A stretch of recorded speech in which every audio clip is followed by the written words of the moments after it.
구약성경 사무엘하 2장 1절에서 3절 말씀. 하나님의 말씀 봉독하여 드릴 때 하나님의 음성을 경청하십시오. 그 후에 다윗이 여호와께 여쭈아래되 내가 유다 한 성읍으로 올라가리이까? 여호와께서 이르시되 올라가라. 다윗이 아뢰되 어디로 가리이까? 이르시되 헤브론으로 갈지니라. 다윗이 그의 두 아내 이스라엘 여인 아히노암과 갈멜 사람 나발의 아내였던 아비가일을 데리고 그리로 올라갈 때에 또 자기와 함께한 추종자들과 그들의 가족들을 다윗이 다 데리고 올라가서 헤브론 각 성읍에 살게 하니라. 아멘. 우리가 성경을 읽다 보면 이 성경의 이야기를 풀어가는 방법들이 각 성경마다 다 다르게 독특한 특징들을 가지고 있는 것을 볼 수가 있습니다.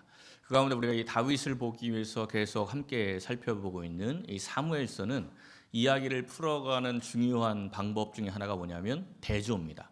사람과 사람을 비교해요. 사무엘서 처음 시작할 때 등장하는 인물이 한나죠. 이 한나와 분인나가 대조가 됩니다. 그리고 한나가 성전에 갔을 때는 한나와 엘리의 모습이 또 대조가 돼요. 그리고 한나가 사무엘을 낳고 나서는 이제 사무엘, 어린 사무엘과 엘리의 모습이 대조가 되고, 사무엘이 성장하면서부터는 엘리의 아들들과 사무엘의 모습이 또 대조가 됩니다. 그리고 다윗이 등장한 이후로는 이제 사울과 또 대조가 되는 모습이 계속 반복해서 나옵니다. 서로 이제 완전히 다른 모습이 나와요. 처음 등장할 때부터 사울과 다윗은 굉장히 다릅니다. 사울의 첫 등장은 아주 화려해요.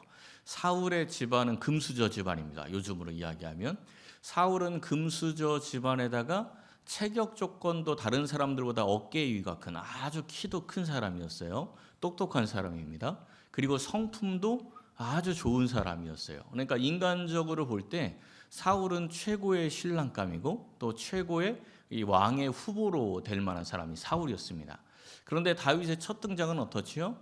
이 온 가족이 모여서 함께 하나님께 예배드리자 하는데 얘는 별 쓸모없는 애니까 신경 안 써도 됩니다. 이렇게 이야기했던 사람이 다윗이었죠. 굉장히 초라하게 등장을 합니다. 그런데 이제 사역이 시작이 되면서부터는 또 반대로 돼요. 전쟁을 할 때의 모습을 보면 이 사울은 세상적인 힘을 의지했던 사람입니다. 그래서 자기가 힘을 많이 가지고 있어서 이 대적이 나보다 약하다 싶으면 아주 담대하게 나아가는 사람이 사울이에요. 근데 상대방이 나보다 세다 싶으면 바로 꼬리를 내립니다. 그런데 이 다윗은 세상의 힘을 의지하는 사람이 아니라 하나님을 의지하는 사람이다 보니까 이 세상이 약하든 강하든 관계없이 항상 담대하게 나아갔던 사람이 바로 다윗입니다. 위기 상황에 처했을 때도 또 대조되는 모습을 보이죠. 위기 상황에 처했을 때 다윗은 누구를 찾았습니까? 하나님 찾죠. 하나님을 찾고 하나님께 물었습니다. 사울은 누구를 찾아가죠? 무당에게 찾아가서 죽은 사무엘을 찾습니다. 이렇게 서로 계속 대조되는 모습들이 이 다윗과 사울의 이 인생 가운데 나타나게 되는 거예요. 사무엘상 마지막 장면이 사울의 전사 장면이었습니다. 사울이 죽었어요. 그래서 사무엘하 첫 시작 부분을 보면은 사울이 죽은 후에 이렇게 시작이 됩니다. 사무엘상과 사무엘하를 나누는 기점이 뭐가 되는 겁니까? 사울의 죽음이 되는 거예요. 사울은 이스라엘 백성들이 원했던 왕입니다. 사람들이 원했던 왕이 사울이에요. 사람들이 원했던 왕이 죽고 나서 사무엘하가 시작이 되는 겁니다. 이스라엘 백성들이 왕을 원했던 이유가 뭐였습니까? 우리에게도 왕을 달라 이 요구했던 이유가 뭐였어요? 사무엘상 8장에 그 내용이 나왔었죠. 우리도 다른 나라들 같이 우리 앞에 나가서 우리의 싸움을 싸워야 할 왕이 필요하다. 이때는 하나님께서 이스라엘 백성들을 다 지키시고 보호하시던 때인데 이스라엘 백성들이 우리는 눈에 안 보이는 하나님 말고 우리도 눈에 보이는 왕을 줘서 그 눈에 보이는 왕이 우리를 대신해서 대적들과 싸우고 전리품도 가져다가 우리나라 잘 살게 좀 해달라. 우리 그래서 왕이 필요하다. 이렇게 요청을 했습니다. 그래서 하나님이 주신 왕이 사울이에요. 그래, 니네들이 원하는 왕 여기 있다.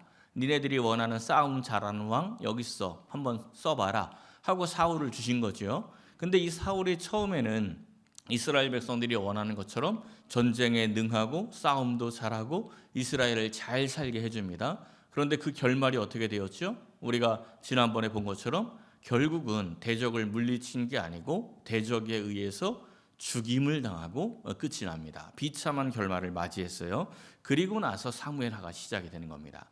사람들이 택한 왕, 사람들이 좋아하는 왕의 한계를 보여주고 이제는 하나님이 택한 왕, 하나님의 말씀대로 살아가는 왕을 통해서 하나님의 언약이 어떻게 이루어지는지를 보여주는 책이 바로 사무엘하가 되는 겁니다. 그래서 이 사무엘하 시작이 뭐라고요? 사울이 죽은 후에. 자, 이 사울이 죽은 후에 이게 이제 다윗에게는 굉장히 중요한 시간이 됩니다. 왜냐하면 이 다윗이 사무엘에게 네가 왕이 될 거야 이렇게 기름 부음을 받았죠. 소년 때. 그때부터 지금까지 이제 이 시간 계산은 신학자들마다 다 다르기 때문에 정확하게 몇 년이다 이렇게 이야기할 수 없지만 대략적으로 15년 정도 지난 시점으로 봅니다. 그러니까 하나님께 네가 왕이 될 거야 하고 기름 부음을 받고 나서 이제 한 15년 정도 지난 이 시점, 사울이 죽은 후 이 시점은 하나님께 응답받았던 왕이 될 거야라는 그 응답을 받은 그 사실이 이제 현실적으로 뭔가 이루어지기 시작한다라는 게 사울이 죽은 후에라는 시점입니다. 이 다윗 왕국이 출발되는 시점이죠. 이 다윗 왕국이 출발되는 이 시점에 사울은 사울 왕국이 출발되는 시점에 교만해지는 모습이 보이는데 사울처럼 교만해지거나 흔들리지 않고 겸손히 하나님의 뜻을 구하는 그러한 모습을 우리에게 보여줍니다. 사랑하는 성도 여러분, 오늘 이 말씀을 상고하면서 다윗을 본받아서 은혜와 축복의 여적의 길을 열어가시기를 예수님의 이름으로 간절히 축원합니다. 첫째는 이 다윗이 아말렉의 유혹을 물리쳤습니다. 사무엘하 시작을 한번 보세요. 1장 1절과 2절을 보면 1절에서 이 사무엘상 마지막 부분, 사울이 죽기 직전이죠. 이 사울이 죽기 직전의 모습을 좀 요약해서 보여줘요. 이 사무엘상 마지막 부분에 어떤 일이 있었습니까? 시글락이 불타고 나서 다윗의 백성들이 다윗을 돌로 쳐 죽이자 이렇게 이제 난리가 났었을 때 다윗이 하나님을 힘입어서 하나님께 기도하고 하나님의 응답을 받아서 이제 이 아말렉을 쫓아가서 아말렉을 무찔러서 포로로 끌려갔던 다윗의 사람들을 다 구출하고 또 재산들도 다 찾아와서 이제 시글락으로 돌아오는 장면. 이게 사무엘상 마지막 부분이었단 말이죠. 그게 이제 1절이에요. 이게 돌아와서 이틀이 지나고 사흘째 되는 날. 이 사흘째 되는 날에 블레셋과 전쟁 중인 이 사울의 진영에서 한 청년이 찾아왔습니다. 2절을 보니까 그 청년의 상태가 어때요? 옷은 찢어졌고 머리에는 흙이 있더라. 이 사람이 이제 막 폐잔병 같은 모습으로 찾아온 거예요. 그리고 다윗에게 나와서 절을 하면서 보고를 하는데 이 전쟁에서 이스라엘이 패배했습니다. 그리고 이 전쟁에서 사울과 요나단이 죽었습니다 하고 이 보고를 하는 겁니다. 그러니까 다윗이 야, 너 그거 어떻게 알아? 이렇게 물어봤더니 이 청년이 이야기를 하는데 자기가 우연히 이 전쟁터 있는 이 길보아 산에 올라갔다가 사울이 죽는 모습을 보았는데 이 사울이 자기가 너무 고통스러우니까 네가 와서 나를 좀 빨리 죽여달라 이렇게 이야기를 해서 제가 가서 죽이고 그 사람의 왕관과 이 팔의 고리를 가지고 왔습니다 이렇게 이야기를 해요. 이 청년의 말이 진짜입니까? 거짓말입니까? 거짓말이죠. 우리 지난번에 이 사울 죽는 장면 보았지 않습니까? 어떻게 죽었어요? 활에 맞아 중상을 입었죠. 이 31장 3절에 4절에 이게 나오죠. 활에 맞아 중상을 입다가 자기가 죽을 것 같으니까 뭐라고 이야기하냐면 자기 옆에 무기 든 소년에게 내가 할례 받지 않은 저 사람들, 저 이방인 민족들에게 모욕당할 게 두렵다. 네가 나를 죽여달라. 이랬더니 무기 든 소년이 두려워하니까 자기 스스로 자기 칼에 엎드러져서 자결을 했단 말이에요. 그러니까 이방인의 손에 죽기 싫다고 자결을 한 사울이 이방인 청년에게 네가 나를 죽여달라 이렇게 말하는 건 말이 안 되지 않습니까? 그리고 전쟁터에 우연히 가는 사람이 어디 있어요? 이 사람은 거짓말을 하고 있습니다. 거짓말을 해서 지금 이 가지고 온 거예요. 왕관을 가지고 왔단 말이죠. 아마도 이 청년은 전리품을 좀 챙기려고 전쟁터 아직 전장이 정리가 되지 않은 그 전쟁터에 올라갔다가 사울의 죽음을 목격했겠죠. 그래서 이 사울이 쓰고 있었던 왕관과 그 왕을 상징하는 팔에 있는 고리를 다 뺀 거예요. 그래서 그걸 빼가지고 지금 다윗에게 찾아왔단 말이죠. 왜 다윗에게 찾아왔을까요? 전리품 챙기러 올라간 사람이라면 왕관하고 이런 거 그냥 팔아도 꽤 많은 돈을 벌을 텐데 다윗에게 찾아온 이유가 뭘까요? 사실 굉장히 쉬운 문제죠. 이제 이 정세를 보니까 다음에 왕이 될 사람은 누구예요? 다윗밖에 없는 거예요. 자기가 딱 보니까 다음에 왕이 될 사람은 다윗인데 이제 내가 이 왕관을 다윗에게 가져다 주면 이 다윗이 뭘 준다? 이제 분명히 상을 줄 거다 이런 생각을 하는 거예요. 최소한 뭐보다는 많은 상이에요. 자기가 주워온 왕관이나 팔고리보다는 훨씬 더 많은 이 상금을 자기가 받을 것이다라는 생각을 하는 겁니다. 더군다나 당신의 원수 사울을 내가 죽였다 이러면 자기는 뭐가 되는 거예요? 이제 개국 공신이 되는 거죠. 야, 내가 이제 이번에 한몫 단단히 잡든지 아니면 한 자리를 차지하든지 이렇게 될 것이다. 이런 마음을 가지고 길보아에서 시글락까지 온 겁니다. 이 거리가 한 130km 정도 돼요. 이것도 학자들마다 약간 다른데 제일 조금 이야기하는 학자는 80km, 제일 많이 이야기하는 사람은 220km. 난 이제 평균 130km는 되는 것 같아요. 한 130km 거리를 차 타고 갑니까? 걸어 다니는 거 아니에요? 그 거리를 걸어서 다윗에게 왕관하고 팔고리를 가져다 주는 거예요. 얼마나 그 마음이 신났겠어요. 야, 이제 나 이제 크게 이제 한몫 잡았다. 신나는 마음으로 딱 가서 보고를 했는데, 그런데 다윗이 어떻게 해요? 사실 인간적으로 생각해 보면 다음에 왕이 되어야 할 다윗에게 제일 필요한 게 지금 왕관이거든요. 그러니까 우리나라 역사로 생각해 보면 쿠데타가 일어나면 궁전에 들어서 뭘 찾아요? 옥새 찾잖아요. 옥새. 그 옥새를 누가 딱 가져다 주면 야, 잘하였도다 이렇게 되지 않습니까? 그러니까 이 옥새가 필요한 왕에게 옥새 갖다 주듯이 왕관이 필요한 다윗에게 왕관을 딱 가져다 준 거니 얼마나 기대가 크겠습니까? 근데 다윗이 어떻게 해요? 16절 말씀을 보면 이렇게 이야기하죠. 내 피가 내 머리로 돌아갈지어다. 사형 선고를 내립니다. 한몫 잡으려고 거짓말했다가 이 사람은 죽게 되었어요. 근데 이 다윗의 이 선택이 굉장히 중요한 의미가 있습니다. 지금 이 사건이 벌어지고 있는 현장이 어디입니까? 아까 다윗이 어디에 머무르고 있었어요? 시글락에 머무르고 있었죠. 시글락에 머무르고 있을 때 이 청년이 찾아왔단 말이에요. 다시 1절과 2절을 한번 보십시오. 1절을 보니까 다윗이 시글락에서 이틀을 머물었다 이렇게 이야기하는데, 성경을 그냥 글자만 읽지 마시고 이 현장에 들어가서 자꾸 생각을 해보셔야 돼요. 지금 시글락 현장이 어떤 상황이죠? 우리 마지막 장면 한번 생각해 보십시오. 다윗이 왜 돌에 맞아 죽을 뻔했어요? 이 블레셋 편에 서서 이스라엘과 싸우려고 나갔다가 이제 너 안 된대 해서 돌아와 왔더니 시글락이 어떻게 돼 있었죠? 약탈당했잖아요. 약탈당하고 성읍이 다 불타버렸죠. 약탈당해서 거기서 이제 돌에 맞아 죽을 뻔하다가 하나님께 기도하고 하나님을 힘입어서 아말렉을 추격해서 모든 재산 다 찾아오고 모든 사람 다 찾아왔어요. 회복이 되었죠. 그리고 이제 다시 시글락으로 딱 온 겁니다. 시글락이 어떤 상태라고요? 불탄 상태. 그러니까 재산하고 사람 찾아왔다고 시글락이 갑자기 막 멀쩡해지고 이런 게 아니에요. 다 불탄 상태입니다. 다윗이 산성이라고 생각했던 데가 바로 이 시글락이었는데 완전히 쫄딱 망해서 다 타버렸어요. 그리고 사람들과 재물을 가지고 시글락으로 딱 돌아와서 이틀을 머물었다 이렇게 이야기를 하는데, 왜 여기 머물러 있습니까? 시글락은 하나님이 기뻐하는 곳이에요? 싫어하는 곳이에요? 싫어하는 곳이었잖아요. 그래서 거기가 불타는 것 아닙니까? 근데 하나님이 싫어하는 것 다윗이 이제는 압니다. 그러니까 여기서 시글락을 재건하자 이러면서 다시 집을 다시 지을 수 있는 상황은 아니에요. 그럼 어디로 가야 되죠? 갈 데가 없어요. 왜냐하면 옛날처럼 조금 있었을 때는 야, 도망가자 해서 광야에 있는 아둘람 굴로 이렇게 들어가서 굴 속에 숨고 이래도 되는데, 지금은 딸린 식구들이 어마어마합니다. 이제 시글락 같은 성읍이 있지 않으면 다윗의 사람들이 같이 살 수가 없어요. 그러니까 옛날처럼 그냥 광야 가서 굴에 들어가 살자 이럴 수 있는 상황이 아닙니다. 갈 곳이 아무것도 없어요. 그렇다고 시글락이 하나님이 기뻐하는 곳도 아니니까 시글락에서 성을 재건할 수도 없고. 여러분들이 다윗이면 어떤 마음이 들 것 같으세요? 제가 이 다윗의 입장에서 이 말씀을 이렇게 묵상해보면서 생각을 하는데, 시글락에서 이틀 머무는 동안에 입에서 계속 그 말이 나올 것 같아요. 아이고 주여. 그죠?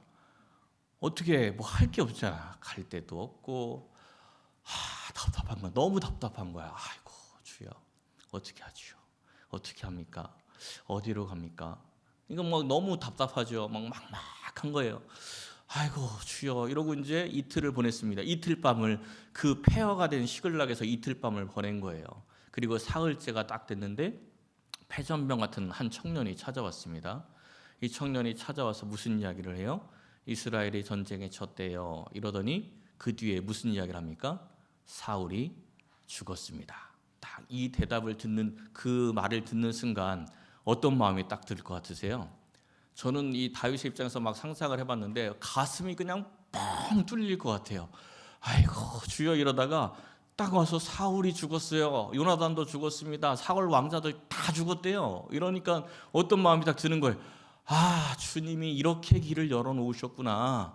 쟤네들 다 죽고 이스라엘 군사들도 블레셋에 다 죽었으니 이제 나는 군사를 이끌고 사울의 궁전에 입성하여 왕의 자리로 올라가면 되겠구나. 하나님이 이렇게 준비해 주셨네 하고 속이 그냥 팡 뚫릴 것 같습니다. 그렇지 않아요? 그런 마음 들지 않겠습니까? 근데 다윗이 어떻게 했다고요? 이 사람을 죽였대요. 그냥 신난다 하고 죽였대요. 이 사람은 신난다 하고 내가 그래 너 왕관 잘 가지고 왔다 하고 그 왕관을 들고 그냥 사울의 궁전으로 공격하고 들어간 게 아니고 슬퍼하면서 왜 이 하나님의 기름 부음 받은 자를 네가 왜 죽였냐 하면서 그 사람을 도리어 죽이는 명령을 내렸다는 겁니다. 왜 다윗이 이렇게 하고 있을까요? 다윗이 명령을 내리는 장면을 한번 보십시오. 다윗이 먼저 이렇게 묻죠. 너 어디 사람이야? 이렇게 물어봐요. 감히 이 하나님의 기름 부음 받은 자 한 나라의 왕을 죽인 너 어디 사람이냐? 이렇게 물어보는 거예요. 그랬더니 이 청년이 뭐라고 대답합니까? 나는 아말렉 사람입니다. 이렇게 대답을 해요. 이 아말렉하고 갑자기 뜬금없이 아말렉이 툭 하고 등장을 합니다. 이 아말렉이 성경에서 굉장히 중요한 의미를 가집니다. 창세기에서 이 성경에서 아말렉이 처음 등장하는 것은 창세기 족보에서 나오는데 족보에 나오는 거 말고 이 성경 전체의 이야기의 흐름 가운데 이 아말렉이 처음 등장하는 장면이 출애굽기 17장입니다. 여기가 어떤 상황이냐면 이스라엘 백성들이 출애굽을 하고 홍해 바다를 딱 건너서 가나안 땅으로 가는 신나는 그 길의 첫 장면에서 첫 번째 만나는 대적이 아말렉이에요. 이제 하나님의 나라로 가자 하고 신나게 가는데 아말렉이 탁 등장을 해서 싸움을 겁니다. 이스라엘 백성들은 400년 동안 노예 생활을 했지 않습니까? 싸움을 못해요. 얘네들이 무슨 싸움을 하겠습니까? 근데 이 아말렉은 약탈에 특화된 민족이라 아주 싸움에 능합니다. 근데 이 아말렉과 지금 전쟁을 해야 되는 상황이에요. 여기서 이 전쟁을 이끌고 나아가는 장수가 누구냐면 여호수아입니다. 여호수아가 이제 전쟁을 하러 나가요. 그때 모세는 뭐 하고 있었죠? 모세 뭐 하고 있었어요? 기도하고 있었죠. 우리 다 아는 이야기예요. 모르는 척 하시면 안 됩니다. 이 여호수아가 나가서 싸우는데 모세가 산 꼭대기에 올라가서 손을 들고 쫙 기도하면 여호수아가 막 이기고 힘들어서 손을 내리면 어떻게 되죠? 아말렉이 막 이기고 이래서 나중에 아론과 훌이 어떻게 해요? 돌로 의자를 만들어서 모세를 딱 앉혀놓고 아주 세심해요. 딱 앉혀놔요. 그리고 이제 아론과 훌은 옆에 서서 모세의 손을 딱 받들어 바치고 그래서 끝까지 기도해서 결국 그 전쟁, 아말렉과의 전쟁을 승리하지 않습니까? 이 전쟁의 끝이 이렇게 끝이 납니다. 하나님께서 말씀했어요. 이것을 책에 기록하여 기념하게 하고 여호수아의 귀에 외워 들리라. 여호수아가 다음 이제 리더 아닙니까? 너 이거 외워야 돼. 책에다 기록해 놓고 어떻게 이긴 것을 기도해서 이긴 거 외우라는 거예요. 그리고 나서 뭐라고 이야기해요? 내가 아말렉을 없이 하여 천하에서 기억도 못하게 하리라. 이렇게 딱 끝났습니다. 근데 이렇게 딱 끝나야 되는데 15절이 더 있죠. 15절에서 갑자기 이상한 말씀이 나옵니다. 여호와가 아말렉과 더불어 대대로 싸우리라. 분명히 지금 이스라엘과 아말렉과의 전쟁에서 이스라엘이 대승을 하고 승리하고 끝이 났는데 하나님이 하시는 말씀이 내가 아말렉과 더불어 대대로 싸울 거야. 이렇게 하나님의 싸움은 다 우리를 위한 싸움이죠. 그러니까 이 말씀은 무슨 이야기예요? 하나님의 백성이 아말렉과의 전쟁이 이 한 번으로 끝나지 않는다는 거예요. 언제까지? 대대로.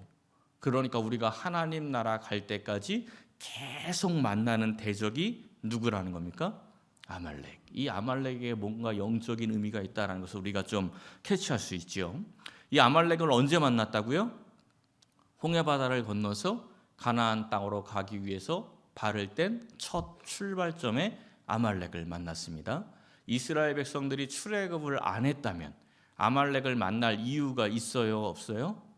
아말렉 만날 이유가 없지요. 출애굽을 했기 때문에 만난 겁니다. 마찬가지로 우리가 예수님 믿고 하나님 믿기로 결단하지 않으면 사탄을 만날 이유가 없어요.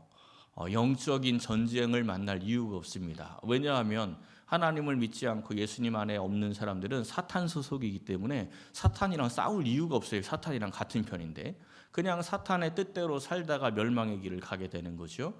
근데 하나님을 믿고 예수 안에 있는 사람들은 마치 홍해 바다를 건너서 가나안 땅을 가는 그 이스라엘 백성들처럼 반드시 누구를 만납니까? 아말렉, 이 사탄을 만나게 되어 있습니다. 이 아말렉의 특징이 뭘까요? 신명기 25장에 이런 말씀이 나옵니다. 아말렉이 내게 행한 일을 기억하라. 네가 피곤할 때 내 뒤에 떨어진 약한 자들을 쳤다. 아말렉이 누구를 쳤다고요? 피곤하여서 뒤처진 약한 자들을 쳤습니다. 사탄의 특징이 이거예요. 우리의 영이 피곤해지고 우리의 영이 연약해지고 우리가 실족해서 아주 약해질 때 그때 사탄이 반드시 공격해 옵니다. 그러면 어떻게 이기죠?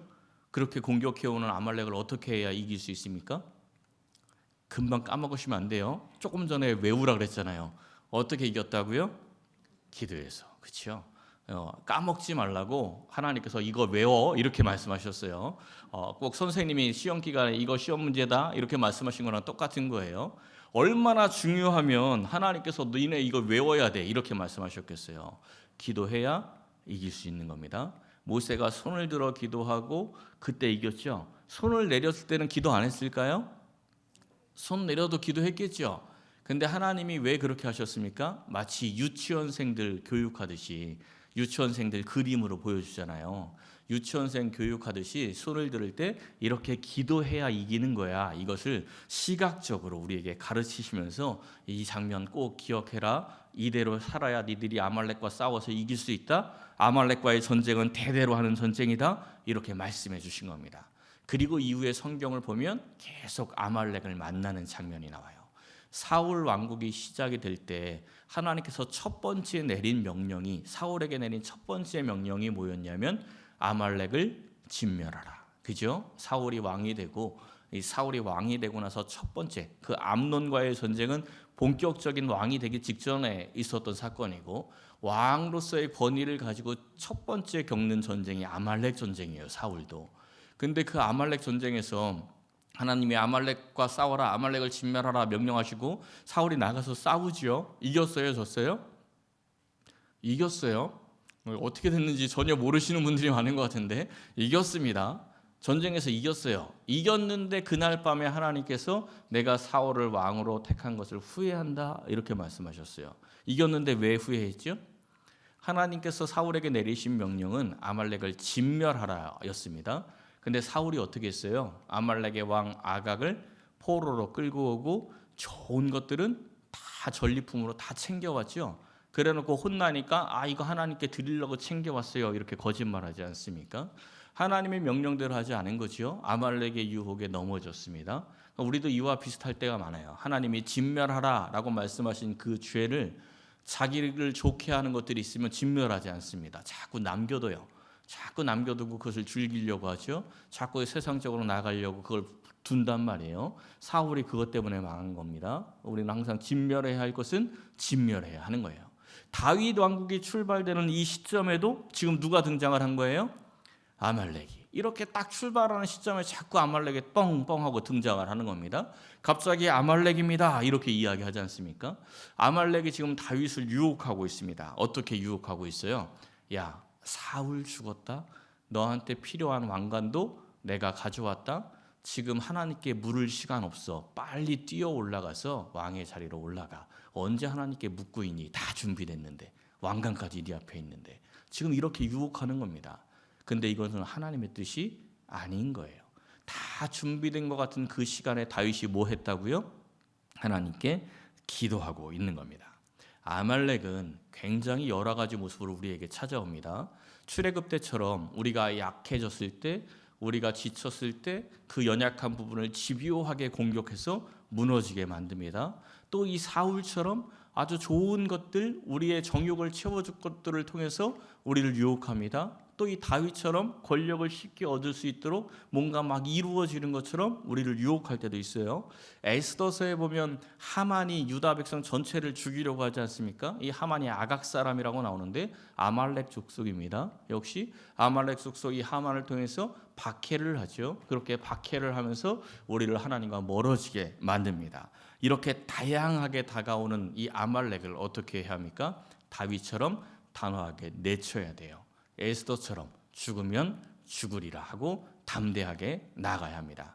다윗이 어떻게 단호하게 내칠 수 있었죠? 하나님께 기도함으로. 에스더가 어떻게 죽으면 죽으리라 하고 나갈 수 있었죠? 하나님께 기도함으로. 금식하면서 기도하지 않습니까?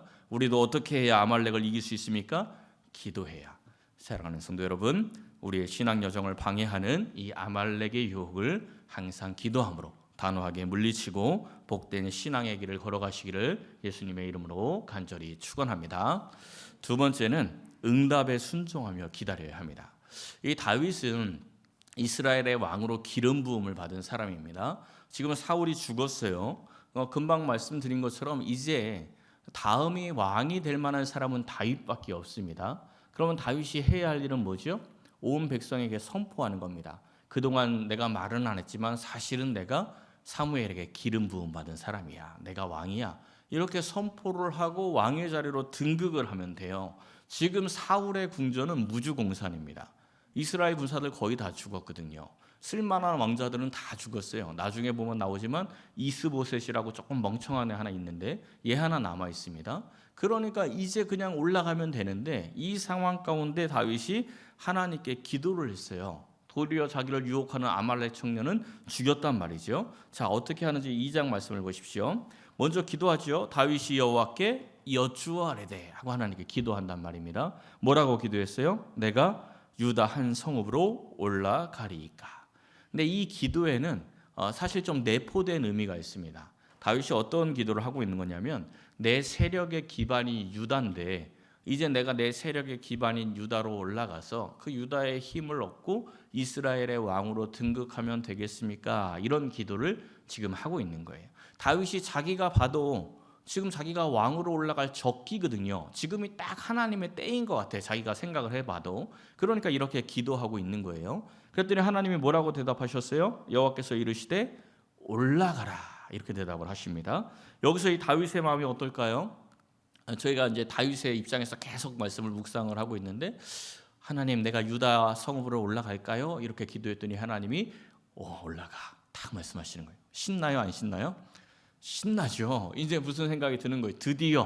드디어 이제 이 기다림 끝났다. 드디어 내가 이제 이스라엘의 왕이 되겠구나. 하나님이 허락하시는구나. 이런 마음이 들겠죠. 그래서 떨리고 신나는 마음으로 다시 한번 이제 하나님께 확인을 합니다. 뭐라고 기도했어요? 어디로 가리이까? 이제 어디로 가리이까? 사울의 궁전으로 가. 이런 이제 대답을 좀 기다렸겠지요. 근데 하나님이 뭐라고 대답하십니까? 갑자기 헤브론으로 가. 이렇게 이야기하시는 거예요. 유다의 성읍들 가운데도 좀 외곽에 있는 산꼭대기에 있는 산동네인데 너 그쪽 가서 있어. 이러는 거예요. 그러니까 지금 너 올라가서 왕이 돼. 이렇게 대답하실 걸 기대했는데 뜬금없이 갑자기 하나님께서 너 아니야, 그거 아니야, 너 아직 왕 될 때 아니야, 기대하지 마, 헤브론 가. 이렇게 말씀을 하시는 거예요. 갑자기 실망이 또 확 되는 거죠. 근데 이 응답에 다윗이 어떻게 합니까? 아무런 원망 불평 없이 그냥 아멘 하고 헤브론으로 올라갑니다. 우리 성도님들 중에 가끔 그런 이야기 하시는 분들이 있어요. 하나님의 음성을 직접 좀 들어봤으면 좋겠다. 아마 여러분들 중에서도 그런 분들이 꽤 많이 있을 거예요. 제가 아주 많이 들었거든요. 하나님 음성 좀 들어봤으면 좋겠다고. 하나님의 음성이 딱 귀에 들리면 막 믿음도 막 성장을 하고 능력 있는 신앙인이 될 수 있다. 이런 생각 때문이겠죠. 그런데 한 가지 생각을 더 하셔야 됩니다. 하나님의 음성을 듣고 싶다라고 하시는 분들은 하나님의 음성이 들릴 때 그 음성에 감당할 만한 자신이 있는지를 점검을 좀 해보셔야 됩니다. 내가 하나님의 음성 듣고 싶어요 이렇게 기도하는데 어느 날 밤에 하나님의 응답이 왔어요. 진짜로 상상을 해보세요. 그래, 네가 내 음성을 그렇게 듣고 싶었니? 내가 오늘 너에게 내 음성을 들려줄게. 이러시더니 말씀하시는데 너 이번 주 내로 네 재산 다 정리해서 다음 주까지 아프리카 제일 오지에 가서 복음을 전해라. 아멘 할 수 있겠어요? 여기에 아멘 할 자신 없는 사람들은 하나님의 음성 들려주세요 이런 기도 함부로 하셔는 안 됩니다. 그죠? 아멘 할 자신도 없으면서 왜 음성을 들려달라고 해요? 긴가민가해서 하나님이 긴가민가 한 거예요. 하나님 긴가민가 하니까 하나님 음성 듣고 하나님 진짜 긴가인 걸 확인하고 싶다는 거죠. 이걸 성경에서 뭐라고 이야기합니까? 하나님 시험하지 마 이렇게 이야기하잖아요. 하나님 시험하는 거거든요. 또 어떤 분은요, 기도는 열심히 막 해놓고 결정은 자기 마음대로 하는 사람들도 있습니다. 하나님께 막 기도했어요. 정말 열심히 기도했습니다. 하나님이 응답을 주셨어요. 그거 아니야. 이러면 어떻게 해야 되죠? 아멘, 알려주셔서 감사합니다. 이렇게 순종해야죠. 근데 하나님이 그거 아니야. 그럼 뭐라 그래요? 하나님 나한테 왜 그러는데요? 이러면서 막 하나님한테 대들고 반항하죠. 기도는 왜 하는 거예요? 그러니까 내가 주인인 거죠. 하나님이 주인이 아니라. 성도는 기도에 대해서 자신감을 좀 가져야 한다고 했죠. 기도에 대한 자신감을 오해하시면 안 됩니다. 내가 기도하면 하나님 다 들어줘. 내가 기도하면 하나님이 다 이루어져. 이렇게 생각하는 건 이단이에요. 그 잘못된 신앙입니다. 내가 기도하는 거 다 이루어져. 이게 올바른 신앙이 아닙니다. 내가 주인이 되는 우상 숭배하는 신앙이죠. 어떤 자신감을 가져야 돼요? 내가 기도했을 때 내가 올바로 기도하면 그게 거절일지라도 그게 가장 큰 축복의 길이기 때문에 하나님이 거절한 거야 라는 확신이 있는 게 기도에 대한 자신감이에요. 내가 열심히 기도했는데 하나님한테 거절이 왔어요. 뭔가 안 풀려요. 근데 내가 바르게 기도하고 있었다면 내가 기도하고 있는데 이런 일들이 일어나는 것은 하나님이 더 좋은 길로 이끄시기 위한 걸 거야. 이런 확신이 생겨야 돼요. 그게 기도에 대한 자신감이죠. 그게 올바른 신앙입니다. 다윗이 그런 믿음이 있는 겁니다.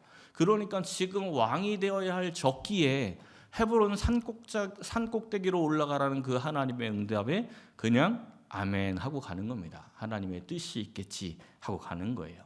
헤브론에 올라갔을 때 어떤 일이 일어납니까? 4절을 보니까 왕이 되지요. 어떤 왕이 됐어요? 유다 족속에. 이스라엘 12지파의 왕이 되는 게 아니라 그냥 한 족속의 왕이 되었습니다. 사실 지금 상황에 다윗은 인간적으로 생각해 볼 때 이스라엘 전체의 왕이 될 수 있는 충분한 상황이 되었습니다.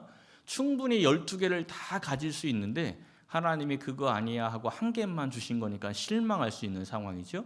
근데 다윗이 실망하지 않고 이 헤브론에서 유다 지파의 왕으로 7년 6개월을 충성을 합니다.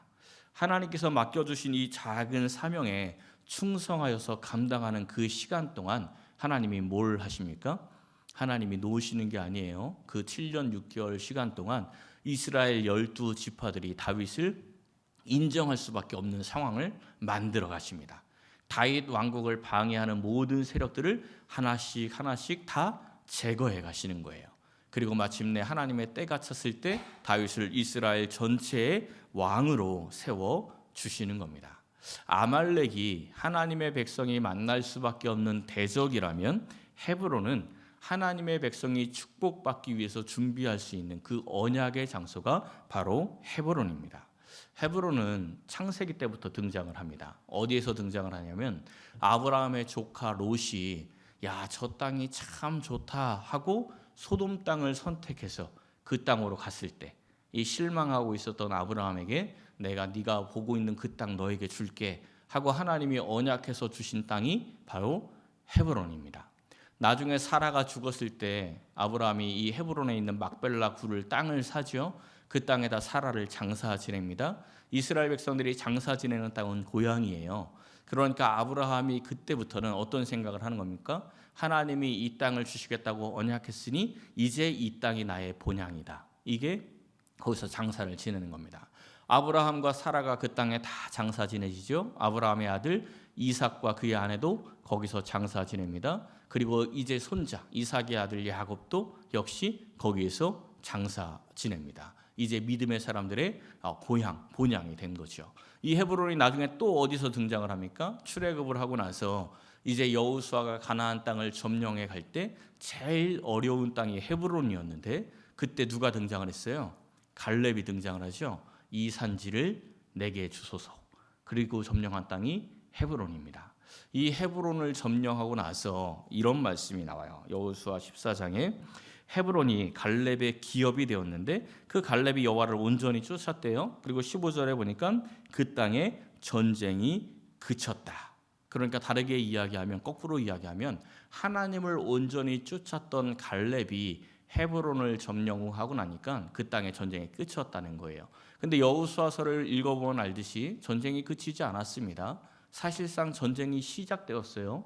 전쟁이 시작되었는데 믿음의 사람이 헤브론을 차지하니 이제 그 모든 전쟁은 승리한 것과 마찬가지다. 하나님께서 다 이루어 주실 거다. 이런 약속이 바로 이 헤브론에 있는 겁니다. 지금 이 다윗에게 헤브론으로 올라가라 이 말씀하신 것도 하나님께서 이제 이 다윗을 통해서 모든 것들을 다 완성해 주실 것을 상징적으로 말씀해 주시는 거죠. 헤브론으로 올라가는 것은 다윗이 원하는 게 아니었습니다. 다윗의 뜻이 아니었어요. 근데 이 다윗의 순종을 통해서 이 헤브론의 기다림을 통해서 하나님의 언약과 축복이 완성이 되는 겁니다. 우리의 신앙의 여정길 가운데는 우리의 신앙을 방해하는 아말렉만 있는 게 아닙니다. 하나님께서 우리를 복되게 하시기 위해서 준비하신 헤브론도 있습니다. 근데 그 헤브론이 당장은 마음에 들지 않을 때가 훨씬 많습니다. 하나님께서 우리에게 크게 복을 주시기 위해서 너 헤브론으로 가 이렇게 말씀하시면서 헤브론을 우리에게 주실 때가 있는데 그 순간에는 그 헤브론이 우리의 성에 안 찰 때가 있다는 거예요. 이거 아닌데, 내가 더 큰 거 받아야 되는데, 헤브론으로 내가 만족이 안 되는데, 여기 힘든 데인데, 이런 생각, 이런 마음이 들 때가 있다는 거죠. 근데 그 헤브론은 더 큰 축복을 주기 위해서 하나님께서 훈련시키는 장소이고 우리의 순종을 보는 그런 훈련의 장소라는 것을 알아야 합니다. 우리가 순종함으로 그 헤브론에 나아가서 사명을 감당할 때 그 일을 통해서 하나님이 더 큰 축복을 완성해서 우리에게 주신다는 것을 꼭 기억하시기를 바랍니다. 사랑하는 성도 여러분, 날마다 깨어 기도하며 아말렉을 물리치고 또한 날마다 말씀에 순종하여서 헤브론의 축복을 여러분의 축복으로 가져오시기를 예수님의 이름으로 간절히 축원합니다.